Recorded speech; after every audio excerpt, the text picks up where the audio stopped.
Back, I'm Gertie Rude, back again, Friday mood. Well, it's Friday, we've made it, everybody. We have made it, one and all. We've got here together. We've clutched one another vigorously. Anyway, Trust has gone after Meghan betrayal. Trust has gone after... Well, yes, and that shite in the book as well. There's Camilla not looking very happy, and Charles isn't looking very happy. He's looking a bit grouchy. And it's not like Camilla to look like a bulldog chewing a wasp. She's usually... Well, she's got a good cracking sense of humour, actually. I mean, you'd have to have, wouldn't you, to be fair? So, anyway, this happened, and we're going to jump in and see what else happened and what people are saying about it, because I'm a gog. Right, let's go. What happened, Dad? That Sophie, yes, the Duchess of Edinburgh, was allowed to use just 20 minutes before his arrival. And if you look at this picture from Meghan's mole, right, which juxtaposes Prince Harry's face arriving at Clarence House to that of him leaving, certainly it is clear that he wasn't happy with the outcome. So we're learning quite a lot about actually what went down in that meeting. It seemed that somebody went down and something happened here, Boo peoples. Yes, it isn't as it seems. Well, I never. Well, I'll be blowed. And so will Harry when he gets home, no doubt. Anyway, so apparently he was just factored in like a royal audience, you know, joined the queue like everyone else. Embarrassing. How low can you go, darlings? Especially when you are, after all, the son of a king. So, yeah, he was sort of there from, was it 4:10 to something, about 45 minutes, if that? Well, I never. So, because there was a lot of people that turned up apparently that day, there was a queue of things that the king was doing. He was basically glad-handing and working his shtick, you know, as the king does. And he was giving medals and doing things with swords, you know, and then meeting dignitaries and just generally being convivial and jovial, as does our good King Charlie. But and then he fitted in Harry at some point, and they had a cup of tea. But to me, it just sounds like it was another meeting in his day rather than a son and father meeting. So I take back my last bleeding video. What a fool. Well... Just goes to show it's all speculation, is it? None of us. But the thing is, it's got out into the public domain. And that wouldn't have got out in the public domain unless somebody wanted it out in the public domain. Say, like, the king. Or say, like, Camilla. And apparently she was there. Yes, she didn't let him start tucking into her man, son or not. I mean, he's a middle-aged man. Grow up. Right, let's go.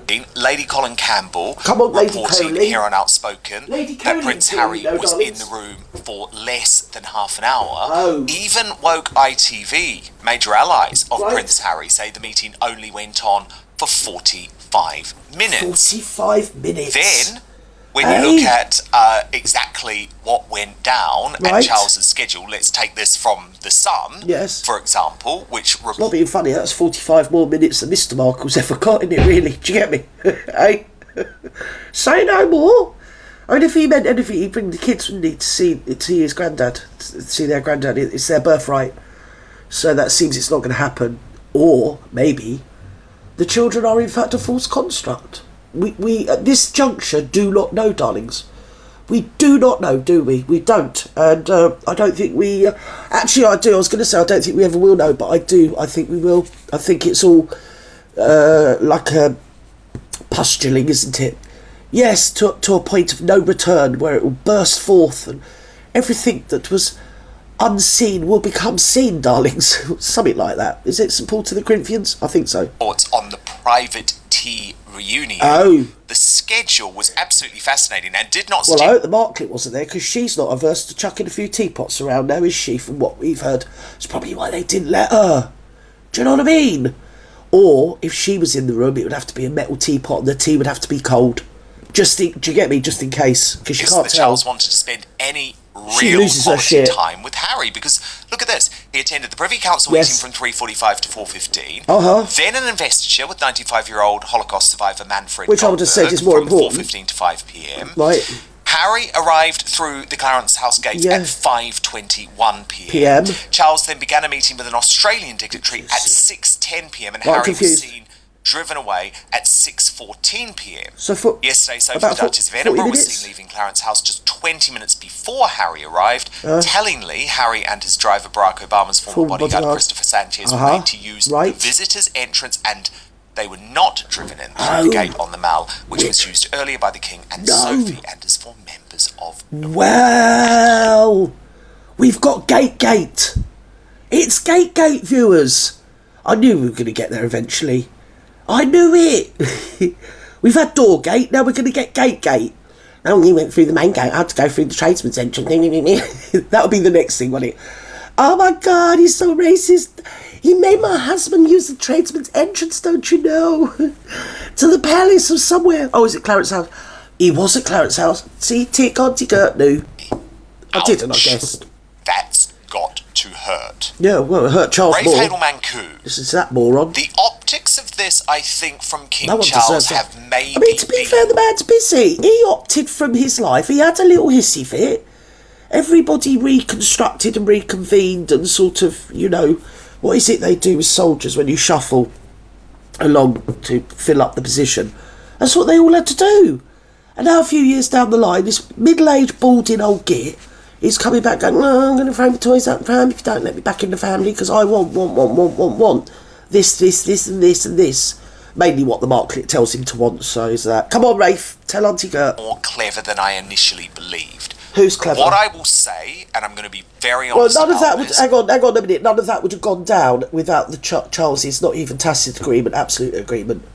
Because that's his son, isn't it? So that wouldn't have happened. If he wanted to see his son, he would have seen his son without Camilla, without fitting him in for 45 minutes.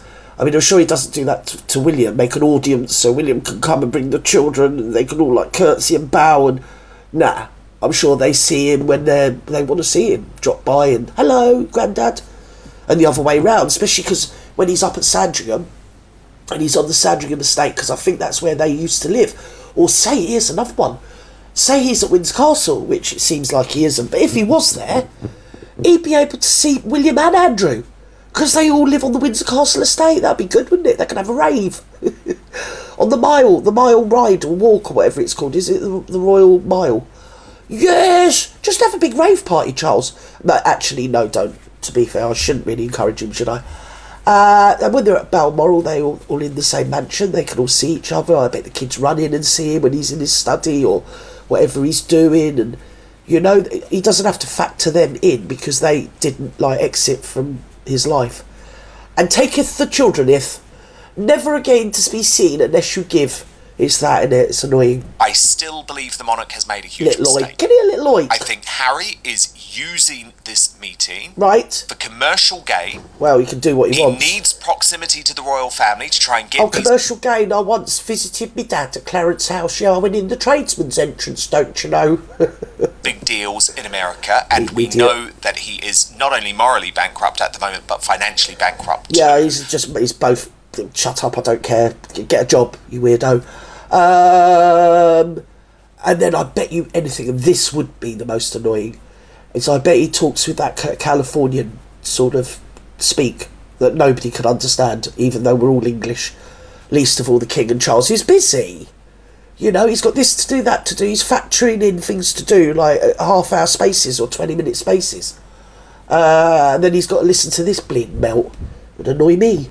And I totally agreed with William's position, which is that this was a man, just like the Duke of Windsor before him, who deserved to stay in exile for the rest of his life. However, Rafe, this was and I think if when the King pops off, which is inevitable if he's suffering from a cancer that's incurable, only manageable, I think the tat-tats and the wave goodbye is going to be even more profound, if you get me. Yes? Wave me goodbye. Cheerio, on my way. That'll be William, won't it? Piss off, hey? Do one, the choreography of a meeting of a loving father wanting to spend quality time with his darling son.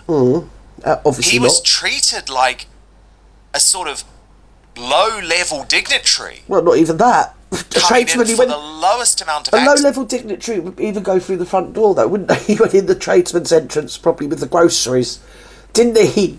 They probably, you know, is it Waitrose when they deliver, or Tesco's?